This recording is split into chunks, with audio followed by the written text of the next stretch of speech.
There is one absolute truth about music that nobody tells you up front. If you don't love making music, this industry will ruin you. The music world is packaged to look magical. From the outside, it feels exciting, it feels glamorous, it feels fun. The idea of making it just sounds unreal. If you do it, it seems like you've cracked some sort of code in life. But what you don't nearly hear about as often is the other side of the business. And that's what we're going to talk about today. I run a program called Cosmic Academy. We're an artist development program, and we've worked with over 1,000 students. And I've seen the same pattern play out again and again. And almost no one encounters the dark side at the beginning. Early on, it's all wins. The first release, the first signing, the first show, the first festival.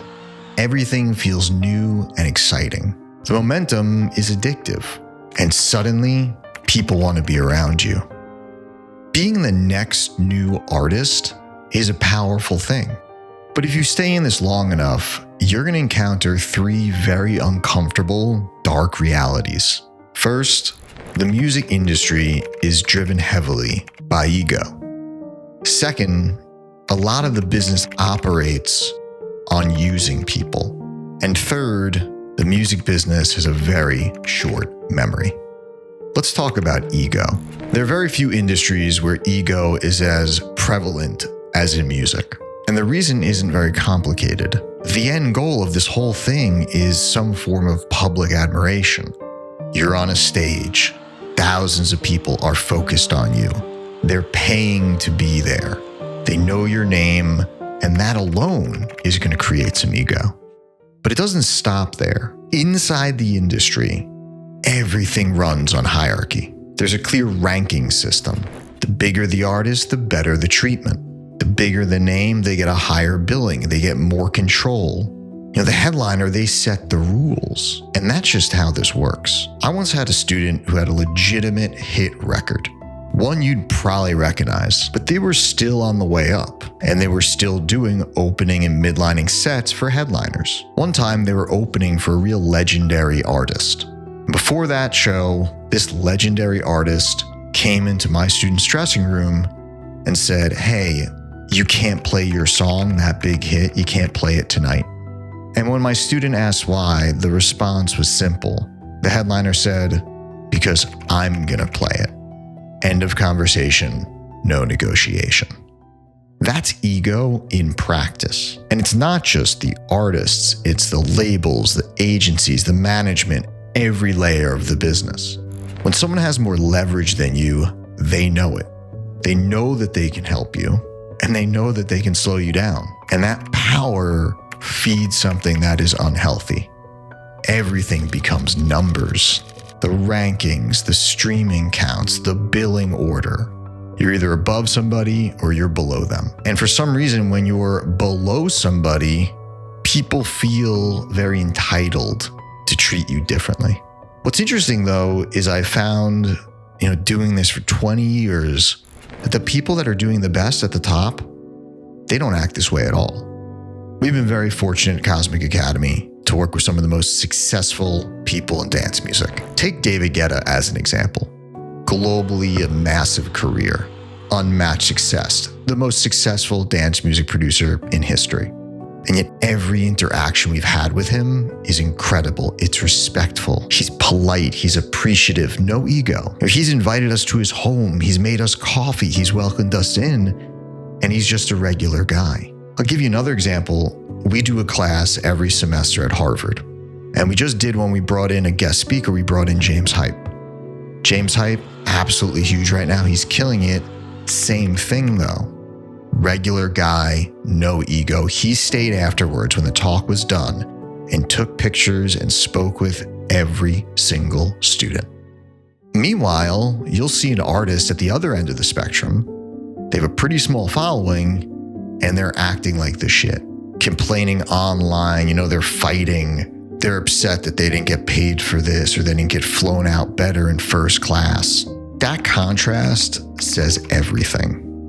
Ego is loudest when insecurity is the highest. The second uncomfortable truth is that the music business often runs on using others. Labels use artists to move records.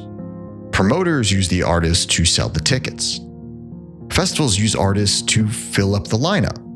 And artists sometimes use other people too. A huge number of relationships in the music business are not relationships at all. They're transactional. People are constantly evaluating, what can this person do for me? And once that value disappears, the connection is over. That is something we're so intentional about at our school, at Cosmic Academy. When my students finish the initial boot camp, the initial program, they enter a lifelong community. And we have this one simple core tenet: no opportunists. The culture is built on contribution. There's no extraction. It's giving, not taking. Because the taking mentality is what burns people out. And I think that's why we've had so much success. You hear about this stuff all the time.